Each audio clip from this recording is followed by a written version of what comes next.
Hello guys, hello, this is for Taurus. Taurus, welcome dito sa aking channel, Kapalaran na 888. Welcome guys. So, titingnan natin yung lunar solar eclipse energy para sa'yo, Taurus. Okay, so this one is from August 2026 hanggang August 2028. So, 2 years siya. Tingnan lang natin. This is just parang hint lang. Okay, this is 348. So, sinasabi ng bara sa'yo dito na, okay, Lilis. Okay, so dito sa baraha mo, sinasabi ng bara sa'yo, Taurus, na there's a good news regarding sa salapi mo. So, sinasabi there's parang like, halimbawa lang nawalan ka ng pera, ninakawan ka, nag-resign ka, na-layoff ka, na-terminate ka. And there was a time, few months ago siguro na may possible na nawalan ka talaga. Yung parang zero balance, zero talaga. So, dito sa baraha na to, sinasabi ng baraha sa'yo na huwag kang mag-alala daw. Okay? Kasi sa 2 years na to, August 2026 to 2028, there's a possibility and opportunity na mabawi mo yung perang nawala sa'yo. But, nakadepende din yun sa'yo eh. Like, eto kasing dalawang barahan na to, na 7 of Clover and 3 of Pentacles. Ang ibig sabihin kasi niya, nakadepende sa atin kung ano yung magiging flow ng finances mo. Ano yung ibig sabihin? Kahit magkano pang pera yung papasok sa bank account mo every month, kung yung gastos mo sobra-sobra, wala pa rin magiging improvement. So, sabi ng bara sa'yo, maging matalino ka daw, Taurus. Maging matalino ka sa paghahawak ng iyong salapi. Doble kayo, doble tipid, triple tipid. Parang ganun yung sinasabi ng baraha. And, sinasabi din ng baraha sa'yo dito na marami kang mga obstacles and challenges na posibleng pagdaanan sa pananalapi. Kaya, kailangan mong maging sigurista, maging wise, maging matalino sa paghahawak ng pera. Okay? Next is number 40. So, dito naman sinasabi ng baraha sa'yo na mag-iingat tayo. Okay? You need to be careful sa mga taong makakasalamuha mo, sa mga party, sa mga events, sa trabaho, sa loob ng company, or sa kung saan pa man. Kasi, nakikita nila na magaling ka sa trabaho, magaling kang makisama. Kumbaga, there's something na meron ka na wala sila. So, sa nakikita natin dito, you need to be careful. Kasi unang-una, yung mga taong yan na naiinggit sa'yo. Lalo kung, alimbawa na paborito ka ng boss mo, ng team leader mo kasi magaling ka, matulungin ka, kumbaga, magaling ka talaga sa craft mo. And yun, mag-iingat ka kasi posibleng pagkaisahan ka ng mga katrabaho mo, ng mga taong naiinggit sa'yo. So, you need to be careful, guys. Okay?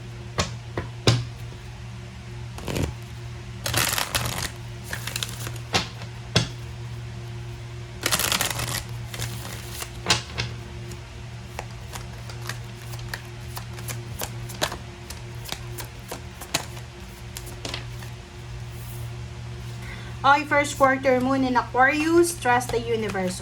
Sinasabi ng bara sa'yo dito, magtiwala ka daw sa universe, okay? Trust the timing, guys. Okay. Okay, Taurus. Trust the universe. Next is full moon in Pisces, forgive. May mga tao bang may kasalanan sa'yo? Kasi dito sa baraha mo, sinasabi na kailangan mo daw magpatawad if may kasalanan ka, di ba, humingi ka ng tawad if ikaw naman yung may, ikaw yung nagdusa, o ikaw yung ginawa ng masama, siguro patawarin mo, pero close mo na yung connection, parang ganun. Ako ganun yung ginagawa ko. Yung mga taong nakagawa ng mga hindi maganda sa buhay ko, unang-una, pinapatawad ko yun. Pinapatawad ko din yung sarili ko kasi minsan, diba? Yung parang mag-iisip ka na i-blame mo yung sarili mo, parang sasabihin, bakit ba kasalanan ko yun kasi nagtiwala ako, kaya nasaktan ako. So, kailangan patawarin yung sarili mo doon sa maling ginawa mo. And after that, patawarin mo sila kahit hindi sila humingi ng tawad and let them go. Okay? Let them go, cut the cords, cut the connections. Okay? Kasi, mas okay na yun kaysa you will have a connection tapos paulit-ulit lang yung trauma na ibibigay sa'yo.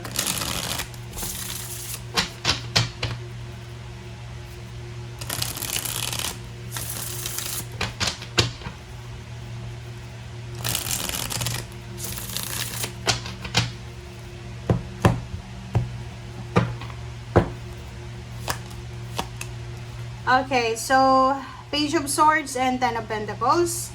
So, sa nakikita ko sa'yo dito, sinasabi ng bara sa'yo na Taurus, there's something na malaking pera na posibleng hinihintay ka.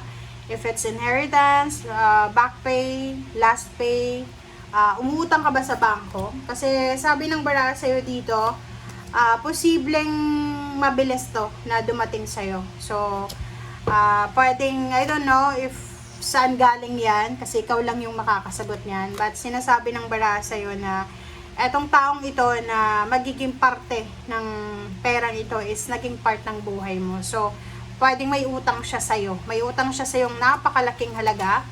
And this 2 years, posibleng mababayaran ka na niya.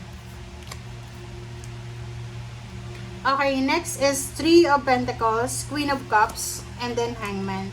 So, dito sa barahang to, sinasabi ng baraha sa'yo na negosyo, love life, posibleng nasa crossroad ka. So, you are, parang confused ka. Confused ka between sa pera, between sa relationship. Relationship and money, parang ganon. So, hindi mo alam kung saan ka magfo-focus. If magbibigay ka ng priority sa pamilya mo, or sa love life mo, or magbibigay ka ng focus or priority sa ginagawa mo na pinagkakakitaan mo. Okay, King of Wands. Oh, wow. So, dito naman, sinasabi ng baraha may mga Taurus na you're planning to travel. You're planning to travel. Level up to eh. You're planning to travel to find job or work or business. Balak mong mag-resign. Gusto mong makapasok sa isang malaking kumpanya, parang ganon. Balak mong umalis, balak mong hanapin kung saan ka siswertehin, parang ganon. So nakikita ko sa'yo dito yon, naghahanap ka. Naghahanap ka ng mga taong, like, sa nakikita ko sa'yo dito, may mga support system ka. Sabihin natin, you have plenty ng support system mo. Pero hindi ka kontento eh. Parang iniisip mo, hindi ito mapupursue. Kailangan ko ng mas malakas na support system. Parang ganun.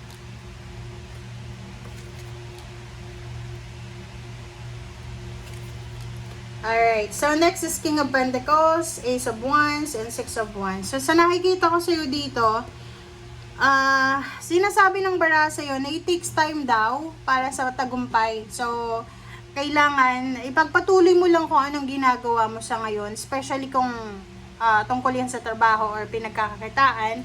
Pagpatuloy mo lang, huwag kang mawalan daw ng pag-asa. Okay, huwag ka daw mawalan ng pag-asa.